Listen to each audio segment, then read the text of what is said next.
Good morning, students. For this week, we'll be discussing circles. Okay, so what do you mean by circles?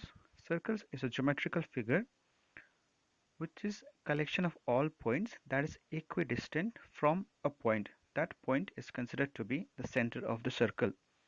Okay, so let's try to understand some of the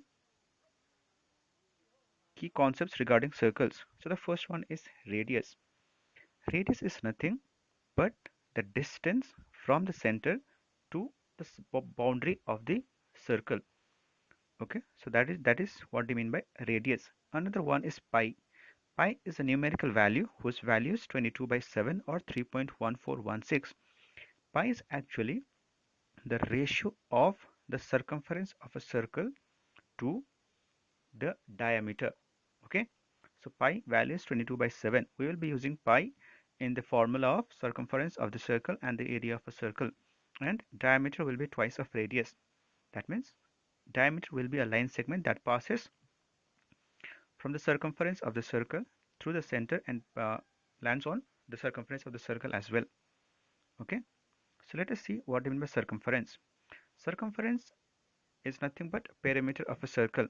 So we were considering perimeter in case of rectangle, triangle and all, but when we land up in your circle, we call perimeter to be circumference, and circumference formula is given as 2 pi r, where pi is already defined as 22 by 7 or 3.1416 if you want to take its decimal value into radius. So that should give me circumference of a circle. Area of a circle is given as pi r square. That means pi into square of the radius. So that is in relation with circumference of a circle and area of a circle. So let's try to find area of a circular ring. Circular ring, what I want to say is something like this. Okay, where the inner radius is r and the outer radius is capital R. So whenever we are given question like this, imagine a circular disc. So if we want to find the area, then the area formula is given as area of the ring is given as pi into r square minus r square. This formula will also be quite useful when we start solving the problems in the upcoming classes. Okay, so let us try to see now perimeter and area of a semicircle. Perimeter and area of a semicircle. I hope all of you remember what you mean by semi. Semi means half. So that means half of the circle. So let us try to see if r is the radius of a circle, then perimeter of a semicircle, let us see what it will be. In this case, this is the semicircle, although it doesn't look like semicircle, but assume that it's a semicircle. In this case, if you see, actually we are considering only the marked this one red mark, in the sense the boundaries will be half of the circle, that is half of 2 pi r, but also we need to consider the radius, that means that line passing through the center. Yes, that r I have shown half, other half is also r. Yes, so I should add r plus r, that is 2r. That's why I'm adding half into 2 pi r plus 2r.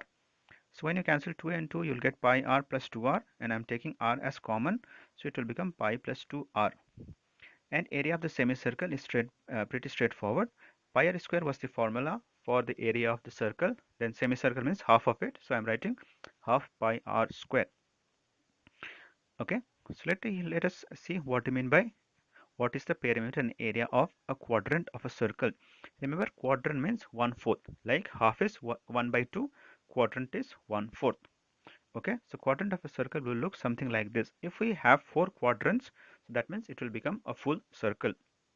So once we divide circle into 4 parts, we get 1 quadrant each. So let us try to see what will be its perimeter. Perimeter is again 1 by 4 of 2 pi r, because we are dividing the circle into 4 parts. That's why I'm writing 2 pi r by 4. But we have to add this to r. Yes, that's why I'm writing 1 by 4 into 2 pi r, plus r, which happens to be 1 by 4 into 2 pi r plus 2r. So 2 will get cancelled. So I'll have pi by 2r plus 2r. So I'm taking out r common. It will be pi by 2 plus 2 into r. Area of the quadrant is nothing but pi r square was the area of a circle. We are dividing into 4 parts. That's why it will become pi r square by 4 or 1 by 4 pi r square.